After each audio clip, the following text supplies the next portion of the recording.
So one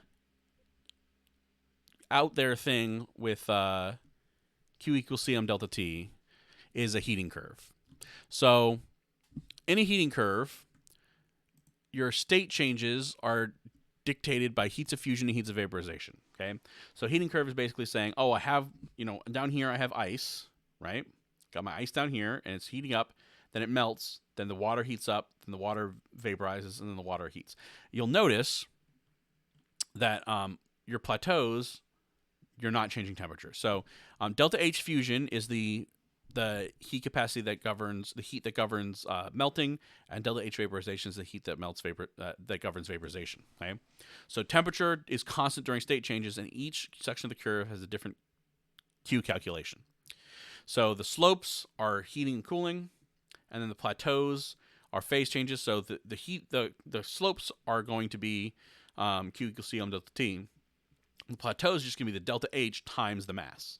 Okay, so when you're heating, you just add all the Q's together.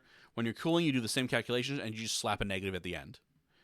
And then on a plateau, you have a mix of phases at the same temperature. And so one of the things most of the times you're just going to be asked, hey, you started here, you ended up here, how much heat did it take? Or you started here and ended up there, how much heat got lost? But sometimes it could say, well, if you put in this much heat, how far does that get you? And what you do is you basically say, okay, so if that was 10 kilojoules and this was 20 kilojoules, which means that all of this was 30, right? And this was, let's say, 100 kilojoules. So now all this is 130, right? And it says, okay, you put in 15 kilojoules of energy. Where does that get you? Well, it gets me past here, because that's 10. But it doesn't get me past here, because that's 30. So it would get me here, and you'd say, okay, well, what state is it in? Well, okay, that's it's at 0 degrees Celsius, and it's a mixture of solid and liquid, right? If you ended up like here, you'd say, okay, well, that's a liquid at 30 degrees Celsius. So that's the more difficult question, or the trickier question, but it's pretty straightforward. So let's look at an example problem. So 35 grams of ice is heated from negative 55 degrees Celsius until it's converted to steam, and then it's heated to 175 degrees Celsius. Draw a heating curve and calculate the total energy needed. So the information you need and that you must be given is the heat capacities and the heats of fusion and vaporization. So sea of water, ice, and steam, they're all different, and then the heat of fusion and heat of vaporization are also different. And these are specific to the compound, so you must get them. You must have these in order to do a heating curve.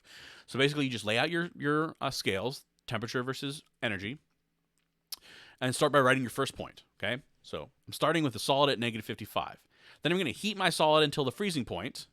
Okay, solid at 0. Then I'm going to melt my solid into liquid. So now it's liquid at 0. Now I can heat the liquid, and now it's a liquid at 100. Now I can boil the liquid. Now it's steam at 100, gas at 100. Now I can heat the gas. Now it's a gas at 175.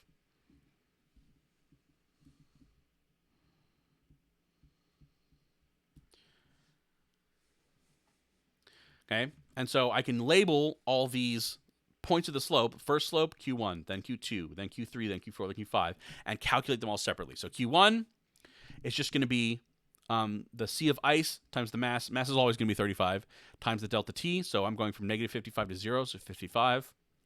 So 4,062 joules. Q2, 335 joules per gram times 35 grams. So that's delta H fusion. Q3, now it's liquid water, and my delta T is 100. Q4 is the heat of vaporization times the mass. And then Q5 is the sea of steam times the mass times the delta T, which is 75. And then I add all these together to get my total Q, which ends up being 114.7 kilojoules.